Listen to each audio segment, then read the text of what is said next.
प्रिय छात्रों नमस्कार। एनसीईआरटी गणित कक्षा 10वीं में आपका एक बार फिर स्वागत है। हम लोग यूक्लिड विभाजन एल्गोरिथम का प्रयोग करके 12,576 का एचसीएफ ज्ञात करेंगे। सबसे पहले हमें दो संख्याएं दी हुई हैं 4052 व 12,576। तो इसमें से बड़ी जो भी है तो हम इस तरीके से लिख लेंगे कि 12,576 जो है वो बड़ी है 4052 यानी 4052 से।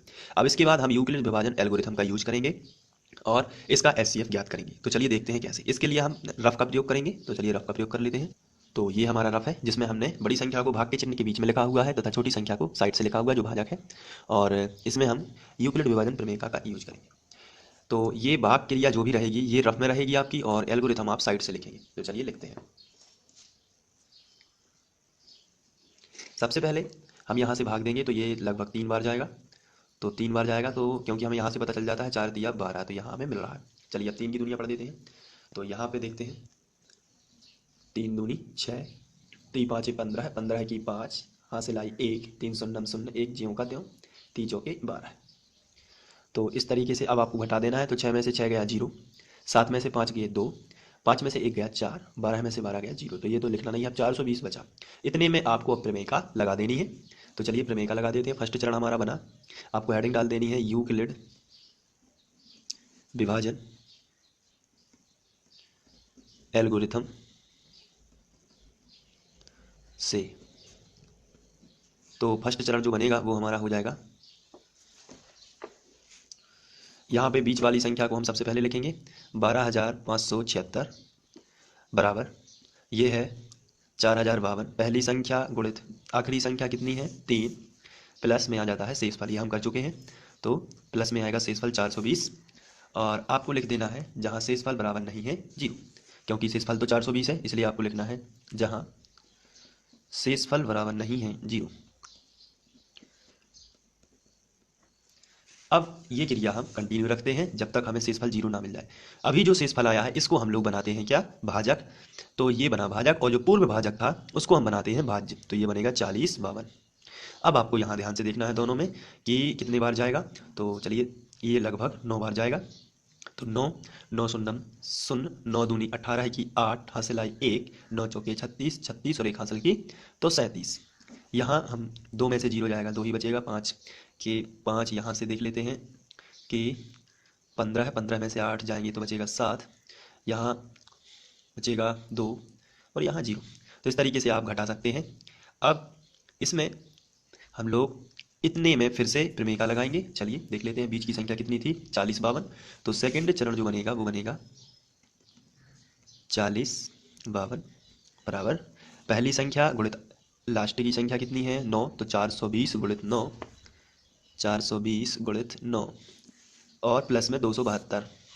ये शेषफल है प्लस 272। तो फिर से शेषफल 0 नहीं आया है तो आप लिखेंगे जहाँ शेषफल बराबर नहीं है 0, जहाँ शेषफल बराबर नहीं है 0। इसके बाद हम लोग थर्ड पे आते हैं और थर्ड करेंगे अपनी भाग प्रक्रिया से। तो चलिए रफ में चलते हैं। ये आ गया रफ। अब यहाँ देखते हैं हमने यहाँ तक भाग दे दिया। अब ये जो शेषफल आया है इसको बनाते हैं भाजक और जो पूर्व भाजक था उसको बनाते हैं भाज्य। ये हमारा क्रम ही रहता है। तो ये बहुत ही सिंपल है समझने में। ये हमारा क्रम ही है कि जो शेषफल आता है उसको भाजक और जो पहला भाजक होता है उसको बनाते हैं क्या हम लोग भाज्य। अब इसको 420 में तो 272 एकम 272 चला जाएगा ये, क्योंकि उससे ज़्यादा हो जाते हैं। तो ये एक बार गया तो यहाँ बचेगा 148। यहाँ क्योंकि शून्य का मान 10 में से 2 8, ये 12 में से, ठीक है, ये इतना ही बचेगा। अब 148 जो आया है इसमें भी हम लोग एल्गोरिथम लगाएंगे। तो चलिए लगा देते हैं। यहाँ पे बीच वाली संख्या कितनी है 420, तो हम यहाँ लिखेंगे 420। अब शुरू वाली संख्या कितनी है 272, तो यहाँ लिखना है 272। आखिरी वाली संख्या कितनी है 1, तो ये गुणा में लिखी जाती है आखिरी वाली संख्या, प्लस जो हमारा शेषफल बचा है वो कितना है 148। अभी भी शेषफल 0 नहीं आया है इसलिए आपको लिखना है जहाँ शेषफल बराबर नहीं है 0, शेषफल बराबर नहीं है 0। इस तरीके से आपको करते जाना है। अब हम लोग फोर्थ स्टेप करेंगे। तो अपनी भाग प्रोसेस को देख लेते हैं। 148 पर पहुंच चुके हैं। अब हम लोग 148 में भाग देंगे जो पहले भाजक था इसको बना लेते हैं भाजक जो शेषफल था, और जो पुराना भाजक था इसको बना लेते हैं भाज्य 272 को। अब हम 148 एकम 148 ही कर देते हैं। तो यहाँ पे हमारा शेषफल बच जाएगा 124।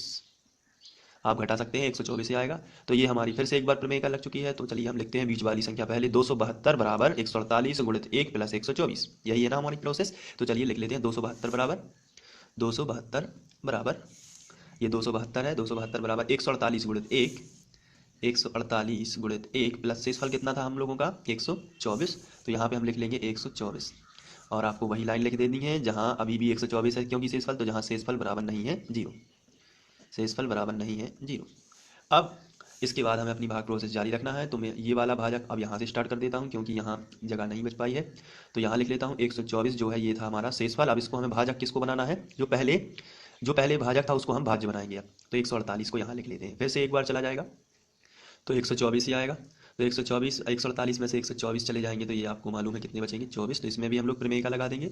तो हमारा फिफ्थ जो बनेगा वो बनेगा 148 बराबर 124 गुणित 1 प्लस 24, 124 गुणित 1 प्लस 24, जहाँ शेषफल बराबर नहीं है 0, जहाँ शेषफल जो है वो 0 के बराबर नहीं है अभी भी, क्योंकि 24 बचा हुआ है। अब इसको और आगे भाग देंगे तो 24 का भाग जाएगा 124 में, ये वाला 124 यहाँ लिख लेते हैं। तो 24 एकम 24, 24 पंचे 120, तो बचेगा कितना, तो आंसर है 4 बच जाएगा। इसमें भी विभाजन प्रमेय का लगा देंगे। तो ये 6 नंबर का बनेगा 124 बराबर 24 गुणित 5 प्लस 4, जहाँ शेषफल बराबर नहीं है 0, जहाँ शेषफल बराबर नहीं है 0।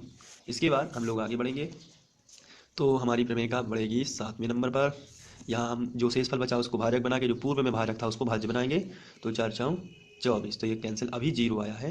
तो अब आप लिखोगे यहाँ पे बीच वाली संख्या 24 बराबर शुरू वाली संख्या 4 गुणित आखिरी वाली संख्या 6 और प्लस में आएगा 0, जहाँ शेषफल बराबर नहीं है 0, जहाँ शेषफल बराबर नहीं है 0। इस तरीके से आप, सॉरी, यहाँ पे शेषफल बराबर 0 आ चुका है, आप देख रहे हैं ये शेषफल 0 है, तो आप लिखेंगे जहाँ शेषफल बराबर 0। तो इस हिसाब से हम देखते हैं कि जहाँ शेषफल 0 आ जाता है तो जो भाजक था वही क्या कहलाता है, एचसीएफ। तो अतः आप लिखोगे अतः 40 52 एवं 12,576 का एचसीएफ जो होगा वो होगा 4, क्योंकि इस वाले भाजक से ही हमें 0 मिला है, तो एचसीएफ हो जाएगा 4।